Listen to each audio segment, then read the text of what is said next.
Hello, everyone. Good morning, and welcome to this webinar that we've prepared for you at Oversea. My name is Valeria Carvajal, and I am the head of operations at Oversea in the US. And here with me today is Sean Pryor, our customs broker. Good morning, Sean. Thank you for joining. Good morning, Valeria. Thanks for having me. Okay, perfect. So today we brought you some important updates on transatlantic and transpacific trades, as well as the latest updates as well on tariff development, recent announcements made by the administration, the U.S. administration, and how it impacts our or the supply chain industry. So let's start with the market updates on transatlantic trade. What we're seeing right now, the current situation is that the freight rates are not being very volatile as with like in comparison to the months prior to tariff announcements. So right now we're seeing some stability, some access to capacity. It's not a very complicated trade right now. Demand remains very weak. People in Europe and in the US are not spending much because of the uncertainty that exists in the market. So that also translates into the global container demand, which is projected at 0 to 2%. And on this trade specifically on transatlantic, it will remain flat or slightly down. What we're also seeing is that capacity, the vessels are being released into the market, with some of the vessels that were pre-ordered during the pandemic. They're starting to have more capacity right now. So that is putting a lot of pressure into the rates as well. And the good thing is that service reliability is pretty much stable, but the utilization levels are very low still. So that is complicated for shipping lines right now. What we're going to see, or the market outlook for the following months, is that rates are or will continue to be under pressure unless there's reductions in capacity. So what we could be seeing as well is short-term triggers in the rates because of holiday season, because of an increase in demand because of that, also the equipment imbalance in all the trades, and any weather or port disruptions as usual. So, some of the cargo is rerouting as well between Asia and Europe. This is to counterbalance the situation, the capacity situation that exists right now and the low demand. So also blank sailings, we could be looking at some blank sailings and this trade depending on, the demand. Um, what we need to be monitoring right now, or what could be useful for you to monitor right now, it is the rate indexes, the blank sailings, as I was mentioning before, and the trade policy, of course, between the European Union and the US. Right now, on this matter, there's not a lot going on. I think between the European Union and the US, it's pretty much stable, or everything has been said. But you can expect some changes. And also on the implementation of some of the agreements that were discussed, it's still not very clear on how it's going to happen. So yeah, we have to be monitoring these topics. So on Trans-Pacific, what we're looking at right now, the market situation right now, is that spot rates have been declining throughout the weeks over the past months. Some shipping lines try to implement GRIs and PSS in this past months, around Golden Week, but it wasn't very successful because demand wasn't there. So there is, as I was saying, for transatlantic as well for Trans-Pacific, there's a lot of excess in capacity, and demand is still not there for Trans-Pacific. So yeah, same here. Blank sailings. We could be looking at blank sailings to for carriers to cope with this situation, with this capacity versus demand situation, and what we could be looking at in the upcoming months or until the end of Q4 is a potential short-term spike in the rates, same because of peak season or because of the recent announcements made by the US and China on some trade agreement that they might reach. So we could see some shippers, front loading their cargo or the volumes because of this to anticipate any other announcement. So we might see some carriers trying to extend GRIs or implement PSS because of this situation, but we don't see that the situation will hold until 2026. Now, we'll go a little bit more deeper into trade policy and tariff announcements or updates with Sean, but there's been a lot of changes here during the past weeks. 25% was announced on heavy duty trucks and parts that went into effect or will be into effect tomorrow. November 1st. I'm lost with the dates. And there's also a proposition of 100% on tariffs. But this, as I mentioned during the weekend, was a little bit changed so that the US and China will reach a trade agreement, hopefully. And there is, the tariff uncertainty right now because of the expectation of the trial next week on November 5th, which will be discussed a little bit more in depth by Sean. What we need to monitor here on this trade is indexes as well that can give us an idea of the rates, the blank sailings that the carriers decide to put into effect, bunker surcharges and fuel costs, and most importantly, the tariff announcements and trade policy changes. So let's go more into matter with the tariffs. Sean? Yeah, good morning, Valeria. Thank you, everyone, for attending the webinar. I just wanted to start out with a real basic fundamental concept, and that is making sure that everyone was familiar with the harmonized tariff schedule. Oftentimes, when we have an importer, they're relying on the factory to give them an HTS number, and oftentimes the HTS number resembles a Schedule B number. It's like 6 or 8 digits. And with all the fluid changes that are going on with the Section 301s and the IEEPA, with the reciprocal and the fentanyl duties, it's more important than ever that the importer of record, who is responsible for their entry, to make sure that they have the full HTS number. So if you look at the top of the screen there, you can access the harmonized tariff schedule at hts.usitc. And I highly recommend that everyone take a look at their invoices and make sure that they have a 10-digit number on there to make things easier with customs. Customs is more than ever enforcing correct reporting. And today I did a little snapshot of other HTS for furniture. We have a lot of furniture customers. There's a lot of furniture that gets imported into the United States. And last weekend or the weekend before, Trump, just without any warning or a little bit of warning, initiated a new tariff, 15 and 25% on upholstered furniture and kitchen cabinets. So the reason that I'm showing this tariff number here is that oftentimes a furniture company will get an HTS, say for instance, 9403-6010, which doesn't exist. And in the past, furniture was duty-free, and this was a catch-all for, say, living room or dining room furniture.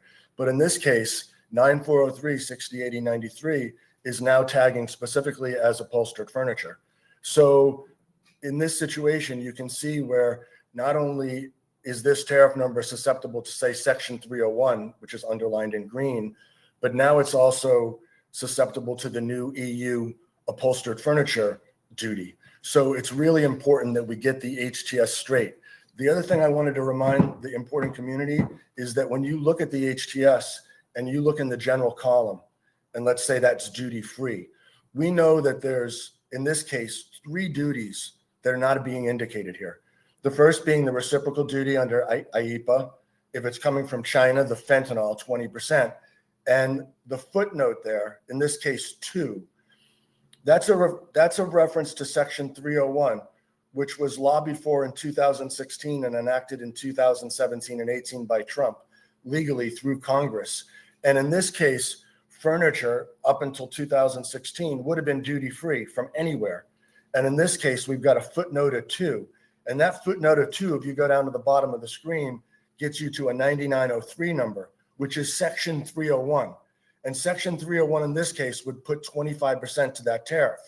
So it's important to know that even though it says duty-free, the footnote is Section 301, which has been recently upheld in the appeals court because it did go through Congress. But the reciprocal tariff and the IEEPA other tariffs are not indicated here. But not reporting that 10th HTS digit might be the difference between proper LACI reporting with agriculture, the new upholstered duty, and things like metal. You know, if this was a metal chair, you certainly wouldn't want to put it in wood. And if it's metal, now we've got the extra 50% duty on the derivative costs. So it's a real basic fundamental concept, but look to the HTS as an importer of record and try to make sure that you've got a good, accurate 10-digit HTS. So on the next slide is just a simple recap of where we are. The basic duty rate applies in most scenarios except for the EU scenario. And then it's enhanced by the footnote of it's from China. So let's just look at China real quickly. So we now know that furniture from China is free, but it's got a 25% Section 301.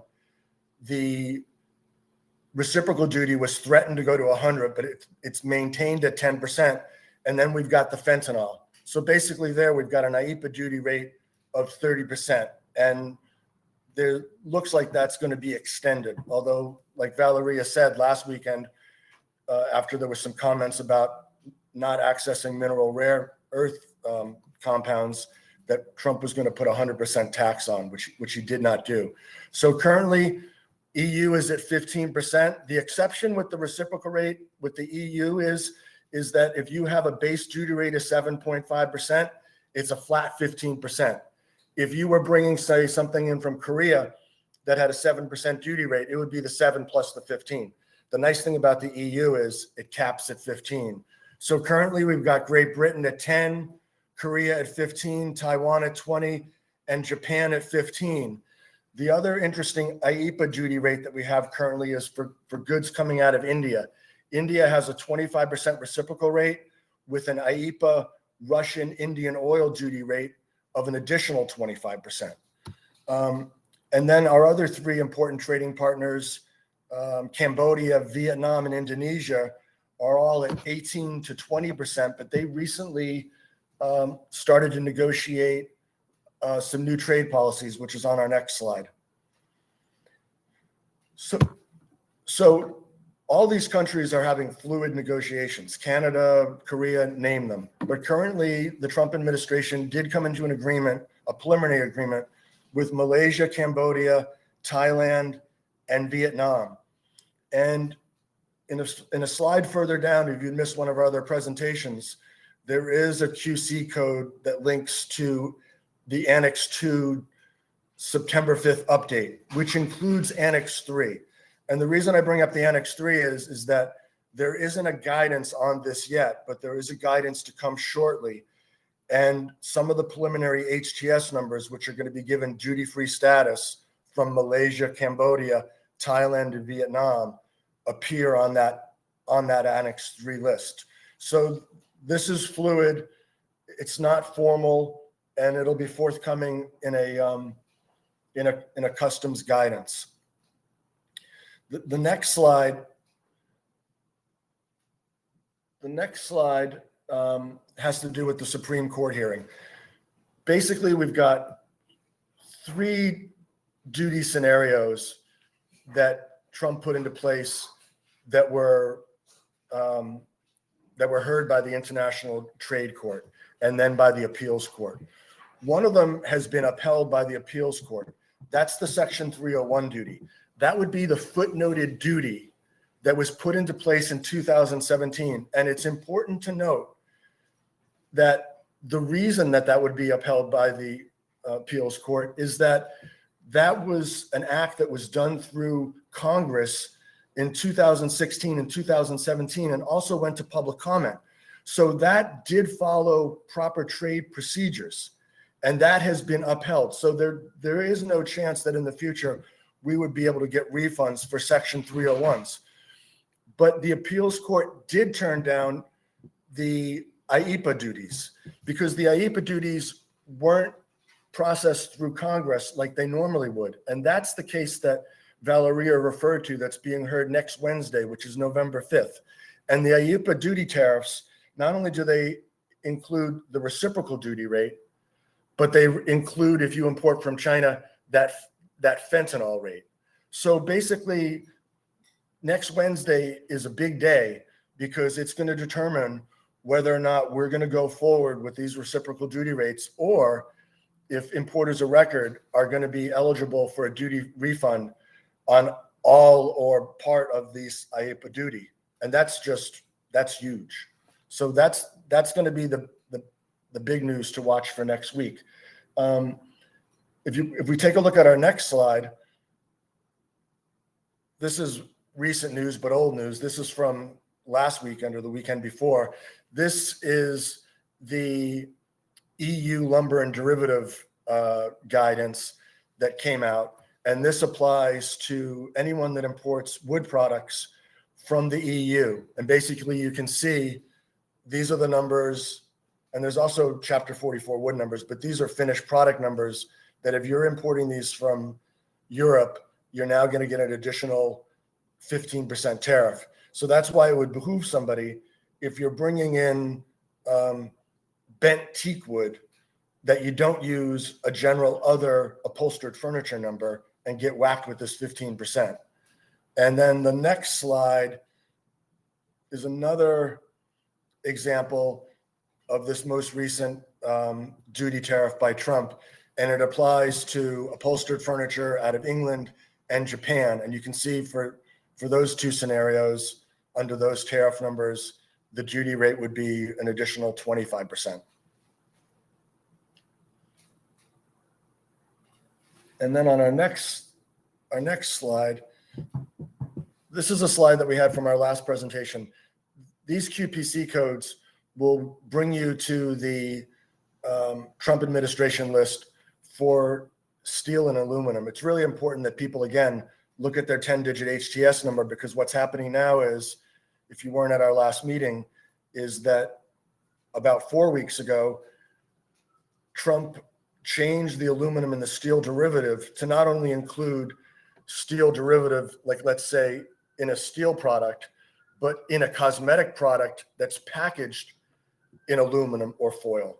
So if you go to that QC link, you'll see the tariff numbers that flag for aluminum and steel. And again, if you've got a product that's on that list in an aluminum HTS, which could accurately be someplace else, this would be a good time to review that and audit that and make it compliant.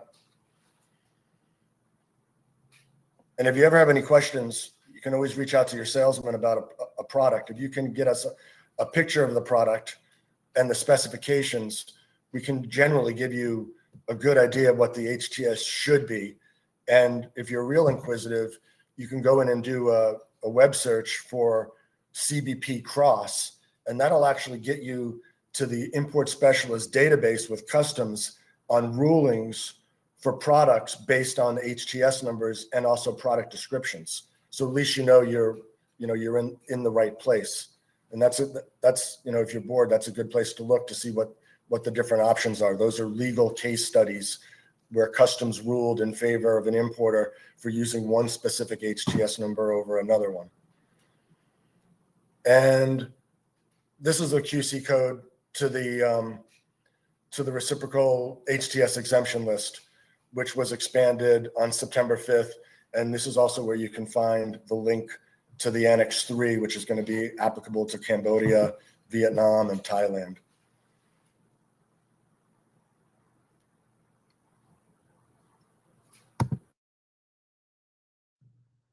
Perfect. Thank you so much, Sean. So we've reached our Q&A session. I don't know if there's any questions out there.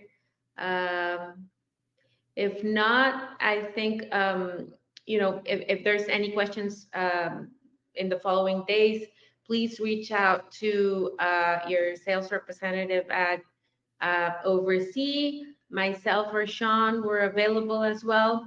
And we also do have a newsletter that, it would be amazing if you subscribe, because we love to keep our customers informed. So if you want to subscribe to our newsletter, it's very, it has a lot of information on what's happening in the market. So yeah, there's the link right there, I think. You can see it on your screen. And yes, I think that would be it. I don't see any questions. Yeah, no questions. Well, thank you everyone for, go ahead. With such a complicated trade situation going on, nobody has a question about their HTSs or about their invoicing, or everybody's good? Yeah, I think everybody's becoming a master now. Okay, well, hopefully we'll have some good news for everybody next Wednesday. Yes, exactly. Where can we find the QR codes? Okay, we'll share the presentation with you. We'll post it, or you can reach out to our team, and we'll send it to you.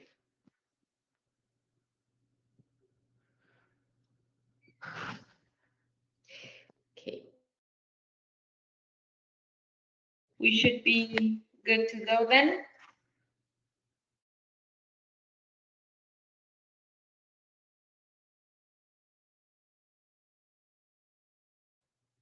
Sorry, some technical difficulties, but thank you so much everyone for joining, and have a great day. Okay, thanks for having me. Hope we answered everyone's questions. Bless. Bye.